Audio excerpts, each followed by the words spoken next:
Welcome back to Ask Allison. Here's today's question. I'm new to private practice. How have you built a rapport with new clients online? So first, I'd like to thank TherapyNotes for sponsoring us today. I don't know which you mean. If you mean how do you build rapport with clients while doing online therapy, or how to build rapport with a potential client with the marketing you're doing online. I think you mean the first, but I'm going to answer both just in case.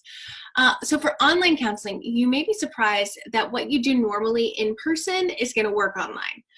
Since it's unlikely that you're touching your clients in the initial session, if your computer is set up properly, it should feel similar to in-person therapy. So properly, I'm meaning like your computer is raised up to your eye level. Some people talk about looking at the camera on your computer. I don't do that.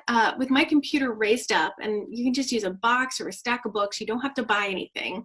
I can look right into my client's eyes as they're talking to me, and that's close enough to the screen. I'm not having to look down. Yeah, so it feels like we're making eye contact. You may need to move the screen they're on, like the window, to get it right underneath that little video camera on your computer and instruct them to do the same. Otherwise, one of you is going to be kind of looking off to the left or something, or the right, and the other person's going to be straight on.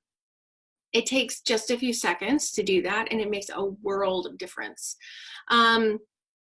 There may be a little bit of weirdness that comes with doing therapy for the first time, if it's the client's first time in therapy, or doing therapy online for the first time, but your connection can be just as solid by the end of the initial session online as it can be in person.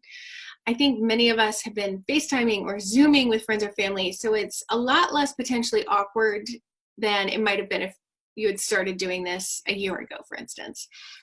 We just have to be not weird about it, and our clients will often follow suit.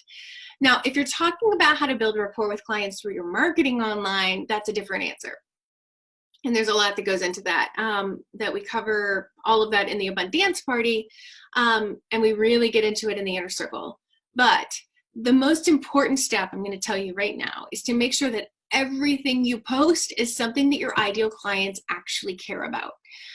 I know that that seems so obvious, but if you scroll through therapist Instagram accounts or through Psychology Today or look at therapist websites, you're going to see how much time and energy and work people put into creating things that nobody cares about.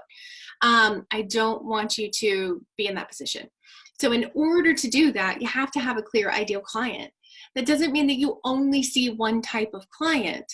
Ideal client exercises are tools that help make your marketing easier and to help you define what you really want in your practice. Those are really the two primary reasons to do ideal client work. It's not because you're excluding everyone who is not a 20-year-old named Jenny. So if you work with children, teens, and adults who are struggling, it's nearly impossible to know what your potential clients want to hear. If you're working with the mom of an anxious 6-year-old, they need to hear something really different than a man who just found out his partner's cheating on him. So if you take the time to think about what your one ideal client wants and needs to hear right now, you'll not only connect with your potential clients, you'll help many more people that may never even call you. And that's okay. It's great because marketing is service. So I hope that that helps. If you want to go further into that, including help finding your ideal client and learning how to speak to them, come and join us in the Abundance Party. If you want somebody to really look at your marketing and give you a lot of feedback specific to your practice's needs and goals, then come and join us in the Inner Circle. We've got a wait list going for that right now at abundanceparty.com/inner circle. If you have questions for Ask Allison, please shoot me a DM over on Instagram. I'm abundance_practice_building over there. Have a great day.